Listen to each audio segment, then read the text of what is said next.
Does anybody really know what pitch is? And by pitch, I mean concert pitch, the center of pitch. The pitches, like we know, like C, B flat, A, E, whatever, were not handed down to us by the gods. We just sort of decided on what they were through a kind of kludging together of performance practice and different instruments and the needs of singers and all that. And it took thousands of years. And right now, we're in a kind of general consensus around the world that there's one main standard, which is A is 440 hertz, and that's the A above middle C on a piano. But there was a long road to get there, and I have a very interesting thing to show you that the unlocking of the mystery of it involves talking about the pitch. And the pitch has a very, very long history, which you can read about on Wikipedia and other places. That's really complicated and technical to get into. So I'll try to be very brief about it. So a good friend of mine has collected a lot of weird little instruments for improvising. And he was given, many years ago, an alto horn, as an alto sax horn, the kind that you use in British brass bands or in Mexican bandas, and it used to be used a lot more widely. Now, he knows I play this instrument sometimes because I'm in a British brass band and I just like the alto horn. And he let me take a look at it, and I thought it was very interesting. And it has a weird feature. And recently, he just gave it to me as a gift, which was extremely generous. And so now I can show that feature to you and the horn. So what I've got here is this beautiful 1909 E-flat alto horn made by J.W. York company out of Grand Rapids, Michigan. You can see it's got all that great turn-of-the-century little detailing. You've got some engravings on the bell. There's a J.W. York right there. This little hook there that I think is interesting. And they don't really make them in this sort of more open wrap anymore. The British ones are a lot more wrapped up. So it's a very nice item. It works just fine. I don't oil the valves and stuff, but the slides all move. Not the original mouthpiece. This is, you'll have to put up with me using some 1930s trombone mouthpiece. I think it's a Rudy Mueck 32C custom cushion rim, which is comfy and works really well on this instrument. Now, you might notice that the main tuning slide here is pulled out a lot, like too much. And when I first got this, I didn't have it pulled out that much. And he showed me, I'm going to push it back in, and what he showed me was that there's a special feature on this. So you see right here, this ring here, this connects to what looks like another loop of tubing that shouldn't be there. I'm going to turn the horn, you can see there, and you can see there, that there's just this ring that doesn't connect into the main airflow of the instrument. You can put the valves down all you want, it's not going to go in there. It's just sort of a weird closed loop. And the purpose for that is to lower the pitch. And I'll do a little magic trick for that. So first, I'm going to play what this normally sounds like. So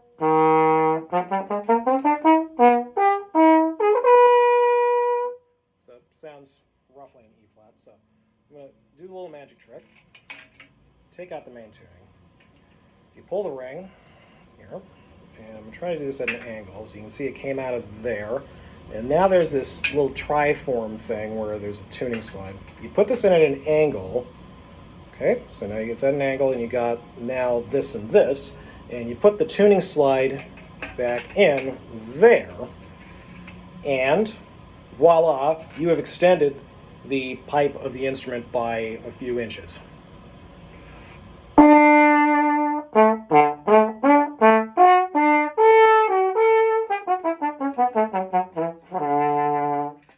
So, you would think that took the instrument from its normal E flat into D, because that sounds like a whole semitone.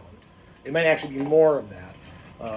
And I found this extremely interesting because E flat is the normal key for alto horns like this. But the other key that you usually see them in is F. And that's because these were used to replace French horns in bands and whatnot, because it's much easier to play than a French horn. It's a lot more stable. You can have somebody from a trumpet or euphonium section to come in and play it. But having it in D is very mysterious, because D is a really uncommon key for brass instruments now. There are some historical examples of horns in D. Mozart wrote a concerto for horn in D, and some other things. But alto horn in D is not a thing, as far as I knew. So I had to do a bunch of research to figure out what's actually going on with this. And I found my answer after talking with people in the pitch center issue. So let's go back in time to centuries ago when there were no recordings, there was no international standard of anything, and there wasn't factory making of instruments. And so you have, so they know what a scale is, and they know kind of what the nice chords sound like, but the center of what the A is just shifts around a lot, because people are just going by ear, hearing it from whenever long ago time, or they're just doing the telephone game making instruments. And so there were all these different standards running around Europe. We're talking about Western music here, of course. And the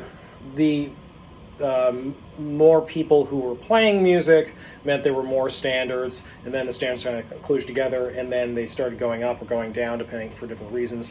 In the 19th century, what happened is that the pitch slowly kept rising and rising and rising until it was beyond A440, and actually it started out lower, and it was up to, like, in some places, A460. I think La Scala's opera, they had a very high pitch center like that. And singers really didn't like this because it was starting to strain their voices. And so in the latter half of the 19th century, there were attempts internationally to solve this issue by creating just a new standard. And so you might have heard of, if you're looking up old instruments, high pitch and low pitch. And that's not exactly the same thing depending on what instrument it is. It's roughly where low pitch is what we have now, A440, and high pitch is A450 or whatever they had above there. And there was like a British standard in 1896, they decided what this was. So when this was made, in 1909, there were a lot of groups that were adopting low pitch and had instruments that were built to do that, but a lot of groups were still doing high pitch. And actually, British brass bands, a lot of them did high pitch into like the 1960s. But a lot of groups were still doing the high pitch even in the 1920s. So if you're an instrument maker, you might be concerned in this time period because what do you make the key of your instrument? What pitch are you building for? And this is very sensitive. You have to very precisely build these. And so they didn't want to stick with one or the other, maybe because they didn't know which one would win for the standard. They had to, so one maker at least decided, let's hedge our bets, or let's play both sides of the field. And that maker is J.W. York, who made this. They came up with the idea, and actually it says, I don't know if you can, where is it? Somewhere on the tuning slide it will say, patent pending, because they had a patent on this little loop thing. And the idea was they would have it on their euphoniums and their baritones to bring the pitch down from high pitch to low pitch.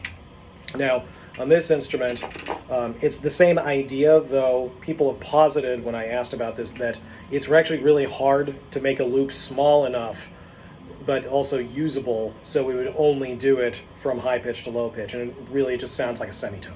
So you have something functionally going from E flat to D. And so that's the kind of answer for what this thing is. This device did not catch on with other makers, partially because it was such a niche thing to need. And so these instruments are pretty uncommon. They only made these for so many years. And then after a while, the pitch issue just got settled out, and now they just make everything in low pitch, in A440. So that's all very interesting, but I don't have any use for a high pitch alto horn, and so I'm just going to pull it out far enough so it's in low pitch.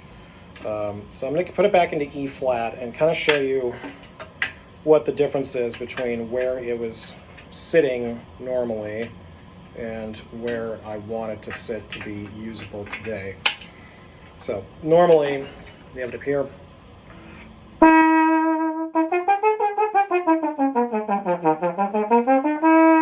Rather bright E flat. You get a low pitch. I have to pull it out most of the way. I mean, like, again, an awful lot. I'm going to say it's there just because that makes me more comfortable, but it's really like almost out to there. It's difficult because after only a little bit more, it's just going to pull out all the way.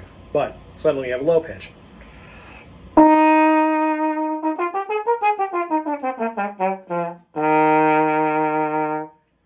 we're going to pull this a little bit, and you get your better intonation. Okay, maybe not that one. At least the first one is a little better. And then I can put it into D, see if I can get that in D low pitch. Beep. Back in. You hear that little pop there. It's because when you put the ring back into that loop, the closed loop, it creates a pressure in there because it's a vacuum seal. So it's a really weird design to deal with.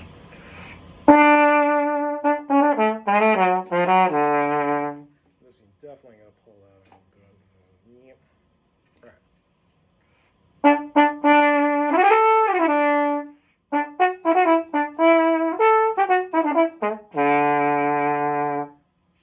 So that's the answer for what this is. It is literally a piece of history because of this weird device and because of its niche need. And then the question remains, what would I actually do with this in D? Well, nothing traditional, but there's a bunch of Baroque trumpet stuff I could play down an octave. You know, I can do let the trumpet shell sound in C.